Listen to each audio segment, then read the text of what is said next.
अभिनंदन नगर के हिंगलाज माता मंदिर गार्डन में सनातन संस्कृति और धर्म से युवा एवं जन जन को जोड़ने का उद्देश्य लिए अभिनंदन नगर गणेश महोत्सव समिति द्वारा कराई जा रही 7 दिवसीय संगीतमय श्रीमद् भागवत कथा के छठे दिवस कथा आचार्य गोपाल ठाकुर जी महाराज ने श्री कृष्ण और रुक्मणी जी के विवाह की अमृत वर्षा कर श्रद्धालु को रसपान कराया।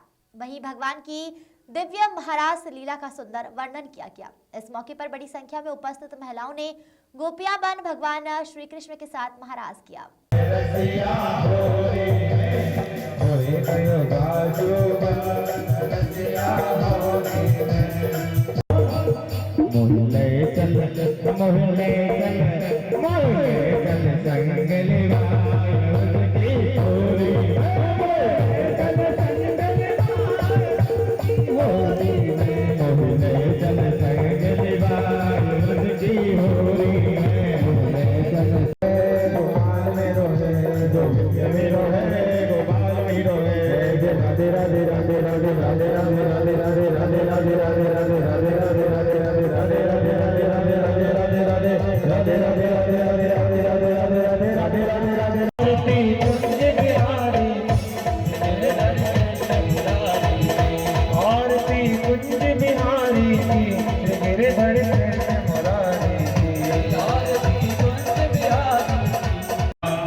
राधिका चमक रही आली, राधिका चमक रही चंद्र से दलित श्यामा प्यारी, मेरे घर कृष्ण मुरारी की आरती कृष्ण बिहारी की, मेरे घर कृष्ण मुरारी। गोपाल जी महाराज ने कहा कि भगवान की महारास लीला इतनी दिव्य है कि स्वयं भोलेनाथ उनके बाल स्वरूप के दर्शन करने के लिए गोकुल पहुंच गए। रुक्मणी विवाह प्रसंग सुनते हुए विवाह उत्सव की मनोहर झांकी प्रस्तुत की गई। महाराज ने कहा, जो भक्त ईश्वर प्रेम में आनंदित होकर भगवान श्री कृष्ण रुक्मणी जी के विवाह में शामिल होते हैं, उनकी सभी समस्याएं स्वयं समाप्त हो जाती है। इस मौके पर भगवान श्री कृष्ण की बारात भी निकाली गई, जिसमें बड़ी संख्या में श्रद्धालु बाराती बन झूमते नाचते उत्सव मनाते हुए नजर आए। वहीं वैदिक मंत्रोच्चार के बीच भगवान और रुक्मणी जी का विवाह संपन्न कराया गया। व्यासपीठ से महाराज ने सभी को भगवान के विवाह की बधाइयां दी। वहीं उपस्थित महिलाओं एवं भक्तों ने श्री कृष्ण रुक्मणी जी का पूजन कर कन्यादान किया। रावण बिहारी लाल की जय, राधा कृष्ण भगवान की जय, हिंगलाज मैया की जय। आज भागवत कथा के सप्तम दिवस में, छठे दिवस में आज हमने कथा प्रारंभ की और बड़ी सुंदर कथा हुई। भगवान ब्रज छोड़ करके मथुरा गए और मथुरा छोड़ करके द्वारिका, ब्रज और मथुरा के जो बीच की लीलाएं वो आज हमने गाई। और भागवत के आज प्राण गोपी उद्धव संवाद को हमने यहाँ पर सुनाया, जिसमें गोपियों का और ब्रजवासियों का विरह, जो ब्रज में ठाकुर जी रहे 11 वर्ष 56 दिन, पर विरह उन्हें दिया 100 वर्ष का। और यहाँ पर अभिनंदन के जितने भी नगरवासी हैं, सब ने भाव से उस प्रसंग को सुना। और भागवत को सुनने मात्र से कहते हैं, धन्यम श्रीमद् भागवतः प्रेत पीड़ा विनाशनी। ये हमारे प्रेत का, जीवों का उद्धार तो करती है, पर हृदय में भक्ति, ज्ञान, वैराग्य और सबसे बड़ी बात प्रेम का उदय करती है। भागवत के छठे दिन की कथा को सुनने मात्र से हृदय में गोपी जैसा प्रेम हृदय में आता है। आज यहाँ पर पूरा ब्रज मंडल का एक आभा नजर आई। आज हमने ठाकुर जी के साथ रास भी रचाया। हमारे ठाकुर जी सुंदर स्वरूप बना करके यहाँ पर रास रचाया, उनने गोपियों के साथ रास रचाया, अभिनंदन नगर के सभी लोगों के साथ रास रचाया और बड़ा सुंदर आनंद आ रहा है। यहाँ के लोगों के द्वारा बड़ा सुंदर आयोजन किया जा रहा है।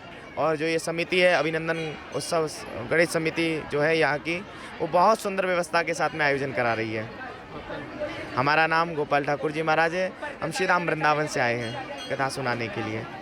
विगत 6 दिन से श्रीमद् भागवत कथा का वाचन चल रहा है श्री गुरु महाराज गोपाल जी ठाकुर द्वारा, जिसका आज छठा दिन था। रुक्मणी विवाह था। समस्त धर्म प्रेमी जनता पिछले 6 दिन से भागवत गीता का पूर्ण लाभ ले रही हो। आज भी वो लाभ से वंचित नहीं रहना चाहती थी, इसीलिए बड़ी संख्या में माता बहनें मातृशक्ति इस गणेश पांडल एवं भागवत कथा में पधार रही है। जैसे कि आप पीछे देख लोगे, महिलाओं की लाइन लगी हुई है और यही भीड़ अभी 2 घंटा वापस से इसी पंडाल में आएगी, इससे 4 गुना ज़्यादा आएगी। तो हम तो यही बोल रहे हैं कि अधिक से अधिक संख्या में वो माता बहनें आए और ऐसे भागवत कथा और गणेश आयोजन का लाभ ले। कथा का कल समापन है, कल 7वां दिन है, कल समापन होएगा।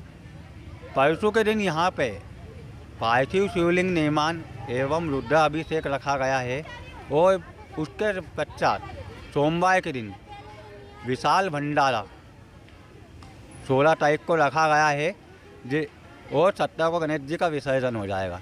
तो 15 को भी हम निवेदन कर रहे हैं समस्त माता बहनों से कि पार्थिव कल तो कथा ख़त्म ही हो जाएगी, भाई गणेश जी ख़त्म नहीं होंगे। तो हम तो ये कहना चाहें कि 15 को भी आइए, शिवलिंग में अपने हाथ से शिवलिंग बनाइए, विसर्जन उनका पूजन कीजिए और 16 को भी आइए, लाभ भंडारा का लाभ लीजिए और गणेश जी का आनंद लीजिए। ये विगत 20 वर्षों से गणेश जी का आयोजन चल रहा है और एक ही नाम से चल रहा, अभिनंदन नगर गणेश उत्सव समिति। सतत कंटिन्यू चलते आ रहा है। पहले बहुत छोटे स्तर पे होता था, अब उसको हर साल 10 साल बढ़ाते बढ़ाते इतने बड़े स्तर पे लाए हैं। पिछले साल भी यहाँ शिव महापुराण कराई गई थी, इस बार यहाँ श्रीमद् भागवत कथा कराई जा रही है और भविष्य में चाहा तो वो भी कोई सी कथा आएगी गणेश जी के ऊपर। आपका नाम बताएं। प्रीतेश साहू।